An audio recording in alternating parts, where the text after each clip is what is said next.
today's webinar on how to mitigate risks and make sure that you have a long-term plan for handling your collections. Again, my name is Andrea Hardy, and I am the Director of Customer Success here at TOPS. So before we get started, thanks to all of you who attended last time. We saw record attendance, which really makes me, know that this is an important topic. And, we're putting this presentation together. It really hit me that there's a lot of people that are going through this quarantine with us, but who have also experienced their job loss and the thought of being at home and alone and not able to make, an income. It really drove home that our industry is so protected from, having the job loss. I would say that we probably have the least impact. But, with this challenge, keep in mind how blessed we really are. While association management is a tough job, for the most part, it's sheltered from, the economy hit. And while, our skills are so knowledgeable and valuable, I hope that today I can give you some information that's going to make your job a little easier. And I wanted to take time to recognize our amazing customer success team here at TOPS. Our team serves our clients. They are their advocate. They provide best practices and a lot of guidance to help the clients get the most from our software solutions. And I remember I was tasked 2 years ago with creating the customer success department. And since then, we've grown from a team of 4 to now 17. We've expanded our duties, and as of January this year, we've actually taken on our client onboarding. So we're really trying to make that client experience across all of our, legacy, across our onboarding, across our one clients, to give you the most out of having someone that's really going to be there for you. And what's really amazing is most of my team is credentialed team members. They come from the industry, so they understand what you're doing. And I think that makes a lot of difference in, their ability to help you and to understand and overcome challenges. Just like management, being in success is challenging, but we've got an amazing team that's committed to serving our clients and each other, which is so important. So grateful for you all. And now let's go into our agenda. We're going to go through really 2 parts. The first being, mitigating the risk in the planning process. And then we'll go through how to implement those strategies.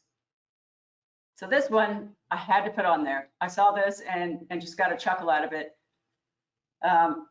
Unfortunately, wishful thinking or delaying action is only going to compound the effects on associations that are not adequately prepared. So we all know how easy it is to postpone difficult decisions and proper planning, but I'm sure you all have, just as I have experienced in our own lives, why did I procrastinate after it's too late to go back? And it's human nature, to avoid painful tasks. But on the flip side, it's going to be even more painful. So really driving home the importance to your boards that things won't change unless we really create a plan and deal with this. This one really threw me. I read the job loss is the highest since the Great Depression in the 1930s. And this number is more than double that of the 2007-2009 recession. So to put it in perspective, in February, the US had a 50-year unemployment low at just 3.5%. So it's amazing how quickly, things can turn upside down. So let's go through really how you guys can prepare for this. And then another great statistic was that, while it's great that eviction, are being held off for at least 60 days, but as an owner, if you're not paying your mortgage and, your other bills, you're just going to get further into debt. And then, as a snowball effect, it's going to take a lot longer to catch up on their payments, which is going to include the HOA dues. So how do we prepare for this? I would say through planning. So let's go through that now. So part 1, let's talk about how to plan your collection strategy post COVID-19. So in my previous webinar, preparing for the financial impact of delinquencies, I talked about the importance of planning your collection strategy to limit the financial impact. So now I want to go into more detail today on how critical it is to do this quickly, along with planning your collection strategy to deal with the long-term economic fallout expected. So when creating any plan, the first thing to remember is that the best plans, are agile and have enough room to make changes for the unforeseen challenges ahead. So I want to stress the importance of creating your collection plan to encompass multiple collection methods so owners can choose a plan that works for their situation. Keep in mind this plan should also factor in alternate options that can be taken if your delinquent accounts surpass a manageable threshold. And keep in mind, these don't necessarily have to be enforced, but they're important to document so that you can enforce them if your association faces a worst case scenario. So let's go through how to start preparing this strategy. So I would say first, build or draft your revised policy like we talked about in the last webinar, and really take time to consider adopting a detailed payment plan policy. So I want to throw up a poll and see how many of you or how many of your associations have a formal payment plan policy separate from your collection policy. Because I think this, it's critical now more than ever. I think this is going to be so important moving forward to have multiple payment plan options available for the homeowners. And then we're going to consider how you are going to execute and monitor your collection plan and what to do when it's not working. So I'm a big believer in checklists. And if you don't believe me, just ask any of my team members, because I believe if you don't account for everything, you have to be prepared for anything. So not being clear and concise in your current policy is going to open the floodgates for disputes. And this may seem like overkill, but let me give you a good example. It's not related to collections, but why it's important to document every detail. I used to manage a community that had very restrictive policies for architectural changes. I had an owner install a playset with a large enclosed slide in their yard. And since it was a golf course community, their neighbor could see directly into their house, or into their yard, I'm sorry. So I get a call from the neighbor, irate about the bright yellow, he says, eyesore installed in their neighbor's yard. So I sent the complaint to the board, and they notified the owner that they were in violation of the architectural rules and that the play equipment had to be of a natural color. Of course, the owner came back with a dispute, but yellow is a natural color. So this is where, devil's in the details, making sure that you really plan for every, situation and clearly outline things will make a world of difference in, preventing these kinds of situations. So we're going to go through the collection policy checklist. And I would really recommend going through this and reviewing your policies to make sure they include all of these. So being overly detailed is the best way to prevent what I like to call pinholes in your policy, because we know owners will find fault with as much as they can. And if you've ever read a collection policy, you may find your mind wandering after the first page of legalese. So I think presenting the data in a table format, clearly stating the due dates, additional amounts that they'll incur, and what actions you're going to take will make the policy easy for residents to really understand. So making sure that it has each one of these things in there, and again, we'll be able to send this out to you guys so you'll be able to reference it. And then additionally, does it clearly outline what the attorney stages look like for the timing and the cost to the owner? I remember putting that together and including it in a lot of our collection letters before we referred to the attorney. And I think it was an eye-opener because people just didn't pay attention until they saw right there, oh, whoa, I'm going to go from this amount to this amount. That's a lot. I better, make some payment arrangements. So another thing is to, I know that it's a difficult time right now, but the best, resource that associations have for people who are, severely behind is to record a lien against the owner's home so that the obligation to pay is recorded.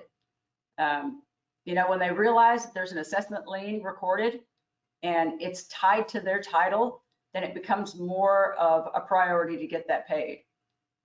So make sure that your policy outlines all of the areas that you're seeing here. And I would recommend reviewing with your board members if you're not sure, just to make, sure that there's clarity and that it's very easy to understand for your owners. And lastly, for payment plan policies, make sure you have this checklist because payment plans are going to be instrumental in helping those affected by COVID. And it is critical to have documented plan for repayment when the account becomes delinquent. And I want to throw up another poll to ask you all if you have, that formal plan in place and if it's something that you're going to consider. Actually, you know what? I think I did that one. I think I just forgot to take it out of my notes section, so no worries. If you don't, though, now would be a good time to have one drafted and filed. This policy is really going to outline what an owner must submit, including, any affirmations of hardship, the precise payment plan details, how many months the association agrees to delay the collections, if any late fees that are being charged, and really the right of the association to proceed with collections if that resident breaches the agreement. And having a written agreement, for it to be enforceable needs to be signed. I can't drive that home enough, whether it is an e-form that they electronically agree to or whether it's a paper form. Make sure that everything's outlined and that you get them to commit to it. And additionally, it's important to know your state's statutes of limitation for collection practices. And I would suggest consulting with your HOA attorney whenever you're creating a payment plan policy. So let's look at your current processes and anything that, probably should be changed. So now that you have your checklist, I would say review your current policy, ensure that the association has met all the needed criteria. And if not, you should consult with like I said, the association's attorney to ensure that your board complies, not only with the governing documents, but also the state statutes and federal laws. And if you read your current collection policy, make sure it's not too rigid or too vague. And if you're one of the ones that does not have that formal payment plan policy, I would highly recommend adopting one now more than ever. The reason is that without one, you'll quickly find yourself buried with back and forth negotiations with delinquent owners. Because if there's no clear guidelines or options around what's acceptable, then you're going to find yourself in this, workload of just trying to manage the expectations of the owners.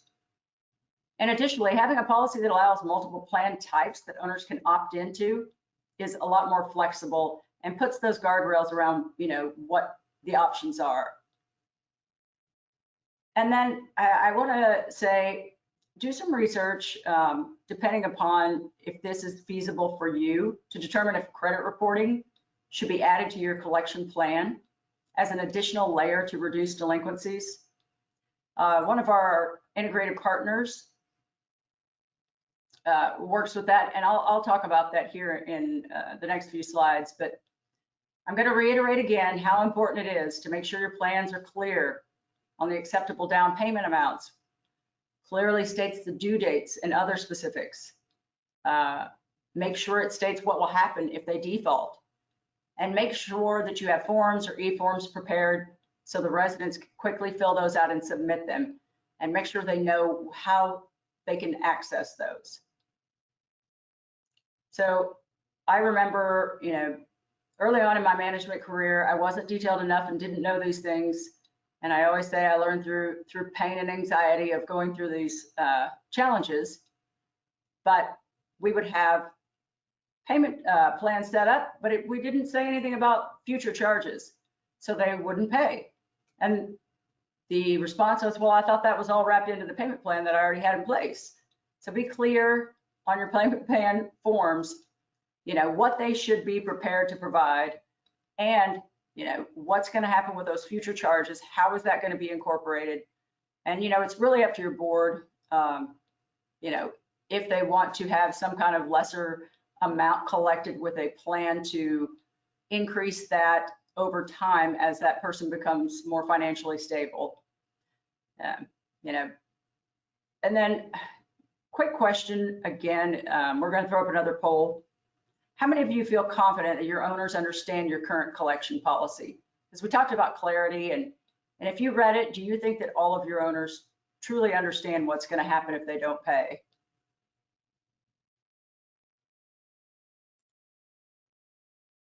And I see there's quite a few that say probably that they don't. So that's, again, I think the biggest thing that I dealt with and what really helped was putting all that information in a table and making sure to communicate that to the owners. Let them see quickly what's going to happen if they get behind, and let them know, hey, if you're in a financial hardship, here's what you can do. So make every one of those steps available. And we'll talk about how to communicate that more and more throughout the presentation.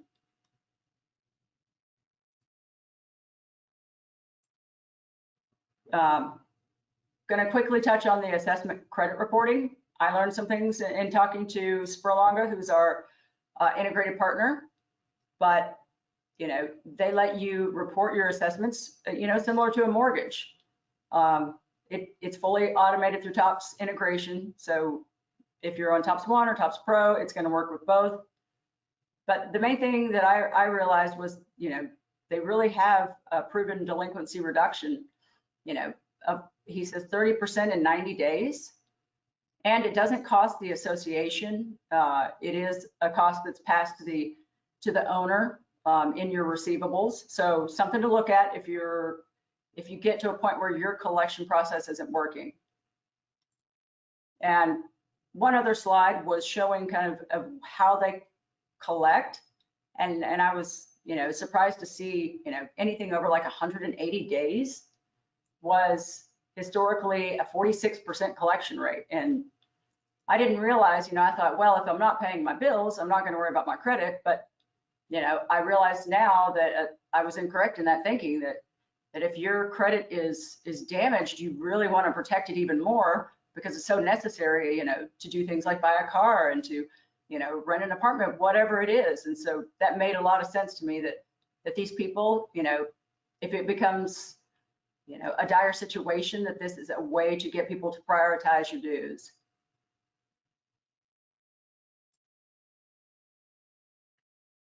So let's quickly cover what you need to do if you need to adopt or revise your current policy and payment plan. First thing is to ensure the revisions that you're making are reasonable. Do they offer enough options to allow the residents affected by unemployment a fair repayment schedule? Are the revisions consistent with your governing documents? And is the language clear and easily understandable?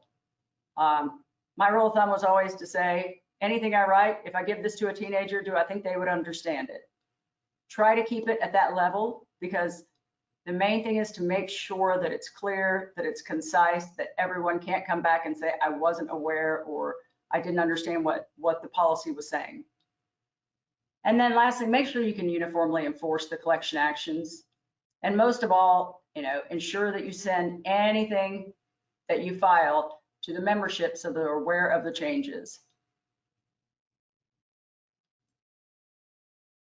So next we'll talk about notifying residents of your revised policy, but on top of that, I want to go into, ways that you can continually reinforce this information out to your residents, so that you won't have that, well, I was never told, no one ever, sent me the documents. And so mailing the new policy is important, but finding alternate ways to communicate the options is probably the only way to avoid that dreaded, I was never made aware scenario. So I call these from my PIAs, my pain in the associations. But seriously, mail gets lost, owners forget to update their alternate mailing address, and so on. So in our digital age, communicating through multiple outlets is so critical to keep your residents informed and to cover yourself. It's easy to say, oh, I didn't receive, that piece of mail, but it's much more difficult to believe you didn't receive the mail or the email or the text messages or the notice posted. So some options here include automated text notices, monthly newsletter reminders, anything that you're sending out, always continually putting these things front and center so that you have your bases covered.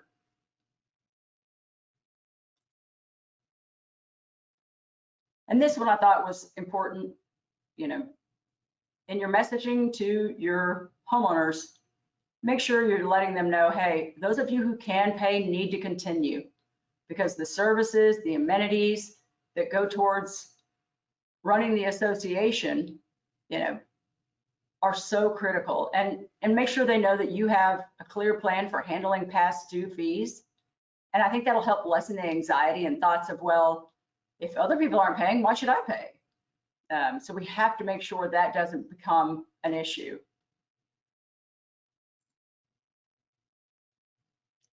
All right, now we're going to talk about collection action setup, which is so critical. If you do this correctly, it makes your life so much easier. And using automation is so critical. And that's the one thing that we're going to talk about in the next few webinar series is utilizing the technology that you have to really offload the work from you and letting the system do it. But with any system, as we all know, it's only as good as our setup. So let's look at what to consider before you set up your collection actions. A lot of collection policies account for the number of days delinquent, but they don't clearly outline a balance threshold to determine if the amount really warrants moving through to the next action. I'm sure you've all been there where, well, wait, they paid 60% in their late letter. Should I move them to the next action? Should I send them another late letter? And it gets thoroughly confusing. So how you handle partial payments or small balances that have been behind over 30, 60 or more days. So if your policy doesn't currently outline the thresholds, I would recommend getting a consensus from your board so that you don't have to make that judgment call. Does it make sense to send an owner to the attorney if their balance is lower than the fees that they're going to incur? That's up to the board. But those are things that need to be thought up before we set up our collection threshold. And lastly, make sure you are moving accounts through all the actions and accounting for the ones that have been on hold before processing or have anomalies that have kind of put them behind on the schedule that probably should have been on. So let's take a look. So to reduce your workload, making sure that you correctly set up and utilize your system to work for you. I want to go through a sample action process. So typically, you've got a couple of things that you do when you're setting one up. And, whether it was a TOPS Pro, which I was previously working in, and TOPS 1, it's very similar. You've got your category name. This is an abbreviation, so you can clearly identify what action was taken on your reports and when you're looking at an owner profile page. And I'm going to say, because I've made this mistake, I would highly recommend making these consistent across all your communities if you're managing multiple communities, so that the category name is easily identifiable, any report you look at. I remember as a TOPS Pro user for many years, our team did not have a naming convention. And since the codes were tied to numerical sequences, it was really difficult to know, which one coincided with which action when I was jumping between different communities. And it was a painful experience going through and updating all the records to be consistent. but I can say that this change paid off tenfold moving forward. So making sure you think out, how that naming convention is going to be set up, and then use it consistently, train all your team to use it the same also. It's going to make your life so much easier. And then second, you typically name the action. A couple of different options: use descriptive names or sequential names, first, second, third letter, whatever it is that you use. Just, again, make sure that you're consistent across all your communities. And then third, determine the number of days from the due date that the action will take place. I know a good practice may be to add a day or two to that number if you know that you need additional time to ensure all payments are entered and lockbox files are received. If you do that, that was kind of something that we always did, just to kind of give ourselves that little bit of grace period to get everything in and make sure that we had it covered. And then amount due. This is your balance threshold that we talked about. It ensures accounts with like a $20 balance don't move through the collection process. And you can set a couple of different ways. A flat amount, if you've got the same dues across the whole community, you can set, okay, half of this or 20% or whatever that is, you can determine that number. But if you've got varied amounts that are charged, use the percentage method. This is great, for those communities that have a lot of different varied charge amounts. And that way it's, consistently and fairly applied. And then lastly, the fee, keep in mind, these are not late fees or interest charges, but if you charge for any additional administrative charge for an action, then this is where you would enter that, so it will automatically post that whenever you post these collection actions. And then lastly, template. These are your best friend. If you set them up correctly, makes your life so much easier. They are letters you create to use and tie to that collection action. And if anyone is not utilizing those, hit us up at success@topsoft.com. We've got samples that we can provide you to help get you going, so you don't have to start from scratch.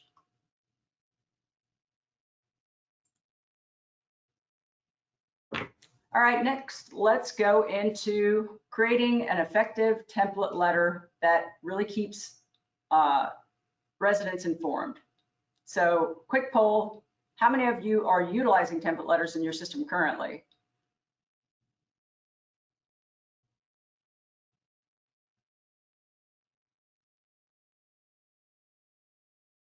Well, it looks like most of you are, which is fantastic. But for the ones who are not, again, hit us up. We're happy to provide you some samples. I've got years worth that I put together and have carried with me throughout my career, just so I've always got them when I need them, because they do take a long time to put together. So what are the advantages of using template letters? Number one, you don't have to do manual data entry. So you reap the benefits moving forward. You reduce confusion and the volume of calls to your office. Clarity is the key here. And while communicating about fees is never fun, it's better than the alternative. So I would also recommend, on top of these things that you're seeing on screen, that you utilize any other options you have. Email blast to past due owners, letting them know that their payments weren't received. Letting people know, hey, we're about to, it's about to be the cutoff date, avoid late fees, pay online, or get your check in quickly. And if you can't make a payment now, you need more time or want to discuss payment options, where to reach out to. And be clear that, getting behind on your payments can have a lasting impact on your credit, and your home ultimately. And it's good to keep in mind that when they request payment options, they should always be prepared to explain, their financial situation, discuss how much they can afford to pay, when they are likely to be able to start repayment of regular payments. So there's a lot that goes into these, but essentially, having consistent notices, and even the ones that are utilizing the template letters, I would say take advantage of every one of the merge codes that you possibly can. I've stumbled on that so many times when somebody puts a hard-coded name in there and it's like, oh, then you change managers and we forget to go back and audit all our letters. If you've got a code that lets you put the manager's name in, always use the merge codes for anything and everything. It's so easy to copy them across your communities and use them without being concerned about incorrect data being in there.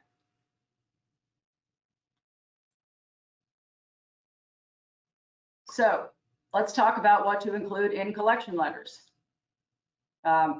These are, all very important things, but I think spelling out the effects of non-payment and what fees will be incurred is so important. I know it'll make the letter a little longer, but saying, hey, if we don't receive payment by X date, here's what's going to happen. Your payment X is going to go up by this much. If it's not received in another 30 days, it's going to incur this attorney fee, and then show them how that balance grows. That was the one thing I did that really improved our collections.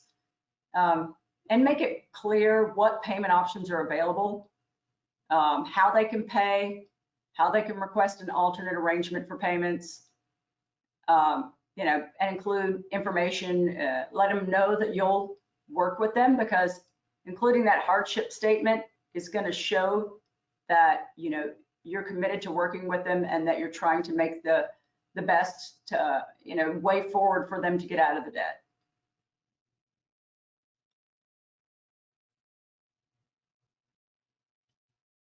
And then again, really try to communicate all of these things to keep your owners informed.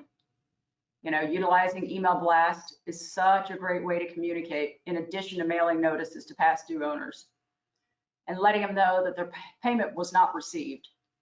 For those that don't respond, communicate to them that if they can't make a payment now, they need more time, they want to discuss payment options, clearly how they request those.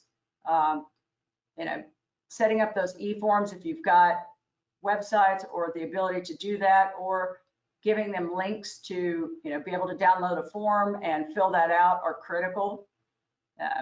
The main thing is that clarity, clarity, clarity.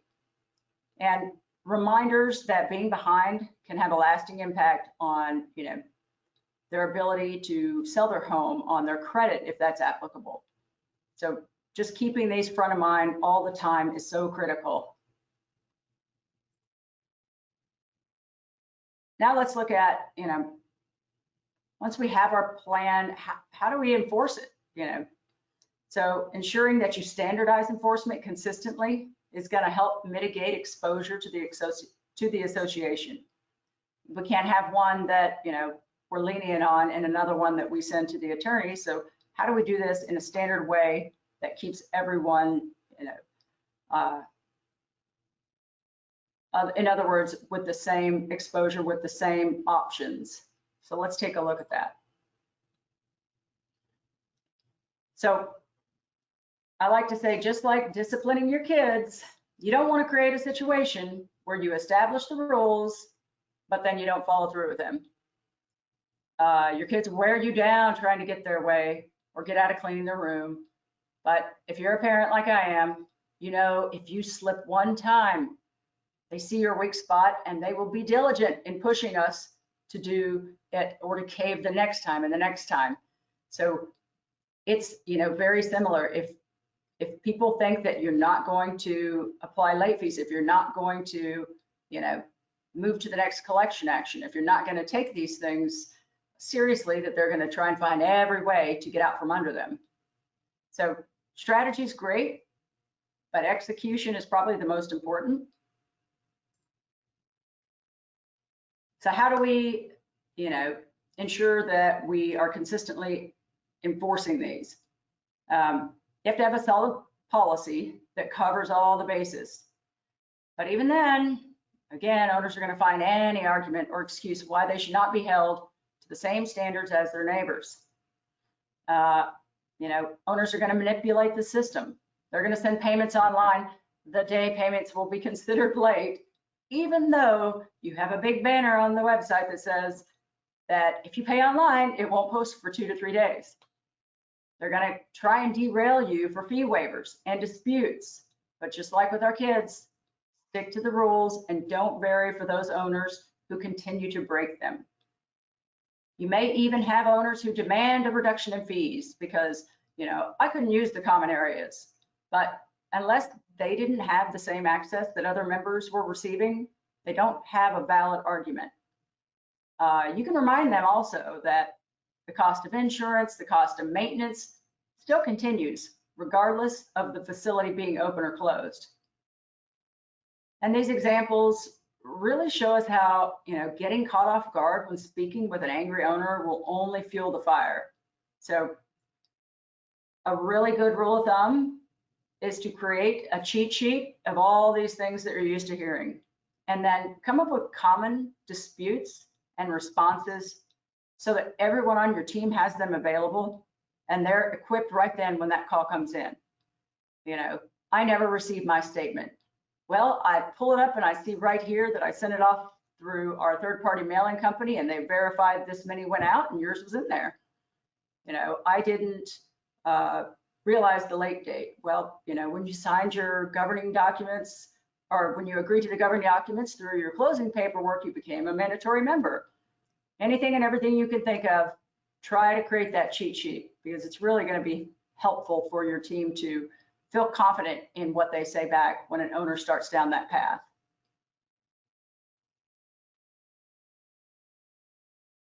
So also I want to go through, I've done some research and there's some current bills for HOA legislation that I want to remind everybody to stay informed on these and how they're going to affect associations and affect owners.